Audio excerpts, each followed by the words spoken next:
के एमपी और वर्करों से और आरएसएस के लोगों के मुंह से जब निकलता है 2/3 मेजॉरिटी का, यही उद्देश्य होता है कि संविधान बदलने के लिए। इसीलिए बार बार मोदी जी भी कहते हैं 400 पार।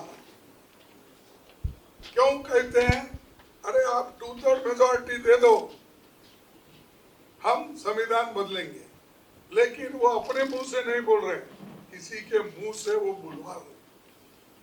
बोलने लगा है।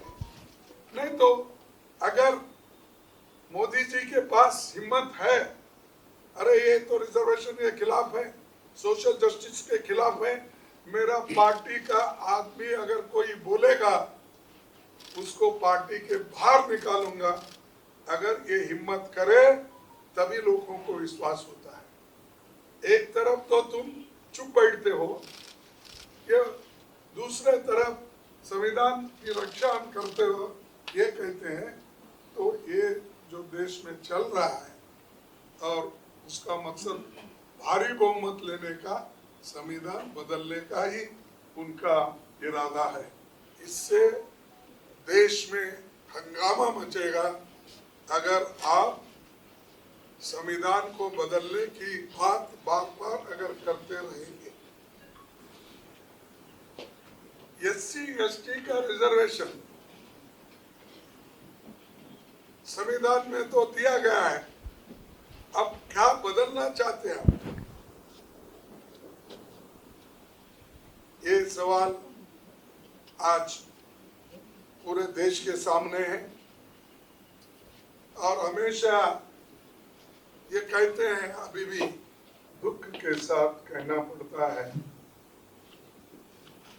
कि इस देश में अभी संविधान को संपूर्णता बीजेपी के ओर से स्वीकार किया नहीं गया और वो बार बार आरएसएस, बीजेपी, एक तरफ प्रधानमंत्री भी एक तरफ ये बात करते हैं कि संविधान कभी नहीं बदलेगा, दूसरी तरफ वो ये कहते हैं, उनके लोगों से कहलाते हैं कि संविधान बदलने के लिए 2/3 मेजॉरिटी होना चाहिए, इसीलिए आप 2/3 मेजॉरिटी दो, हम संविधान बदलेंगे। ये कोई मामूली आदमी नहीं बोला,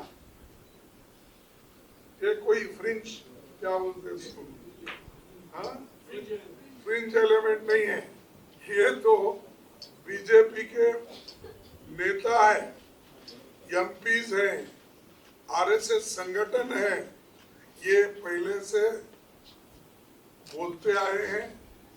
आज फिर उन्होंने दोहराया, कर्नाटक में दोहराया और दूसरे जगह भी वो दोहरा रहे कि इसको संविधान को बदलना चाहिए, क्योंकि वो लोग हमेशा सोशल जस्टिस के खिलाफ है और संविधान में जो सेक्युलरिज्म शब्द आया है उसके खिलाफ है और खास करके बीजेपी और आरएसएस प्रमुख नेता जो हमारे क्या नाम, मोहन भागवत जी, ये तो रिजर्वेशन के खिलाफ, तो हमेशा यही बात करते हैं, कभी मेरिट की बात करते हैं, कभी संविधान बदलने की बात करते हैं, कभी रिजर्वेशन निकालने की बात करते हैं और कोई कहीं प्रश्न आया, कोई पूछे, नहीं अब तो नहीं संविधान बदलेंगे, अब आगे देखेंगे। तो ये जो जो मानसिकता है, मैं ये कहूंगा, ये बड़ी एक बुरी मानसिकता है। और दूसरी बात, संविधान बनाने में, देश को आजादी दिलाने में इनका कोई योगदान नहीं है। इन्होंने कभी कोशिश नहीं की। इन्होंने तिरंगा झंडा को भी अपोज किया। तिरंगा झंडे में जो अशोक चक्र है उसको अपोज किया। और वो आज भी अपना भगवा झंडा आरएसएस लगाते, राष्ट्रीय झंडे को उतना महत्व नहीं देते। और मोदी जी हमेशा बाबा साहब अम्बेडकर की बात करते हैं, नमन करते हैं, सब करते हैं, लेकिन उनके उसूलों को वो नहीं मानते। अगर उसूलों को मानते तो उसको जिन जिन लोग ये बात कह रहे हैं, जो लोग, उन लोगों को पार्टी से निकाले या उनके टिकट को बंद कर दे, या उनको बोल दो आइंदा अगर आपने ऐसा किया मैं आपको पार्टी के बाहर निकालूंगा, ये सहन नहीं करूंगा। ये खासकर गरीबों के लिए बना हुआ संविधान, सोशल जस्टिस, ये संविधान में है। और सोशल जस्टिस आप इसलिए नहीं चाहते कि मैं ये कहूंगा कि आप मनुवादी हैं। संविधान जो बना तब से लोगों को, गरीब लोगों को, चाहे वो किसी कम्युनिटी के हो, उनको जो आजादी मिली है, वोट की आजादी मिली है, महिलाओं को भी, नहीं तो किसी देश में महिलाओं को वोटिंग अधिकार इमीडिएटली मिला है। आप देखिए इतिहास निकाल के, अमेरिका हो, यूरोप हो, ऑस्ट्रेलिया हो, स्विट्जरलैंड हो, कहीं भी आप देखिए, कहीं भी आजादी मिलने के बाद, इंडिपेंडेंट कंट्री होने के बाद, किसी ने भी महिलाओं को वोटिंग का अधिकार नहीं दिया। ये एक ही संविधान है जो बाबा साहब अम्बेडकर ने, पंडित जवाहरलाल नेहरू जी ने और ये सभी लोगों ने मिलके जो तैयार किया, ये एक ही संविधान है। सभी महिलाओं को, गरीबों को, पिछड़े हुए लोगों को और जो वंचित लोग हैं उनको समान अडल्ट फ्रेंचाइज, सबको समान वोटिंग का अधिकार है। और ऊपर से हमको पूछते तुमने क्या किया, ये सबसे बड़ा महत्व काम हमने किया और इसको निकालने की कोशिश आप कर रहे हैं। ये बड़ी, मैं तो कहूँगा मुझे तो शर्म आती है, लेकिन मुझे मालूम नहीं बीजेपी वाले या लोग संविधान को निकालने की बात करते, उनको आती या नहीं आती मुझे मालूम नहीं। कभी मौका मिले तो आप उनसे पूछ लेना चाहिए। इन्हों तिरंगा का तो विरोध किया ही किया। आज भी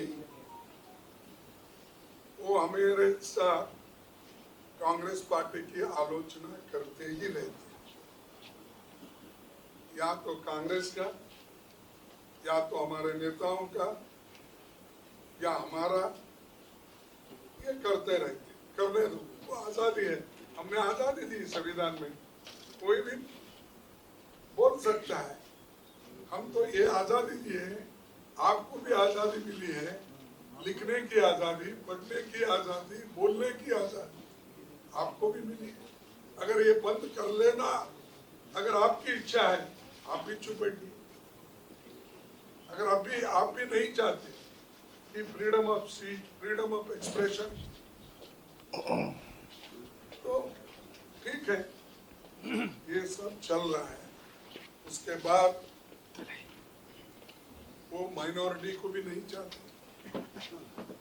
और जो बाबा साहब खुद ही संविधान लिखने के बाद भी उन्होंने इसको जलाया, इनके लोगों ने। और ये नहीं चाहिए हमको, उन्होंने कहा।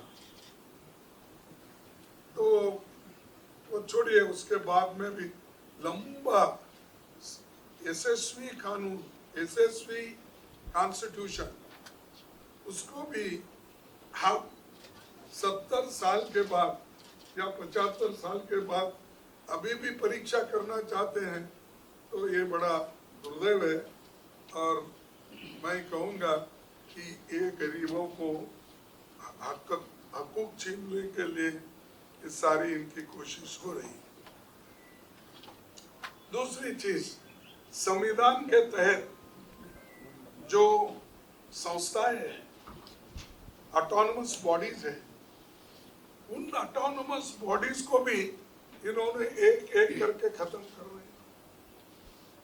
चाहे सीएजी हो, और सीएजी में जो रिपोर्ट आते हैं उसको भी उन्होंने स्वीकार नहीं करते। हमने एक आंकड़ा निकाला है, सीएजी में स्टेट, बीजेपी रूल्ड स्टेट में कितना घपला हो गया, सेंटर में कितना घपला हो गया, ये सब हमने आंकड़े जमाए हैं। तो सीएजी के रिपोर्ट में ही निकलता है कि 8,50,000 करोड़ आज घोटाला है इसमें, लेकिन वो कभी मानने को तैयार नहीं। सीएजी रिपोर्ट और किसी की होती तो अब तक उसको उनका 12 बजा देते। आपके पास क्या बोलते मालूम है, 12 बजा। तो ये ऐसे लोग हैं, इनसेंसिटिव, थिकनेस है, क्या इसको बोलते हैं, स्किन को थिक स्किन है, मोटी चमड़ी, तो उनको कोई होता ही नहीं। और वो जो कहते हैं वही बात उसको पुनरावृत्त करते हैं, 100 बार बोलते हैं।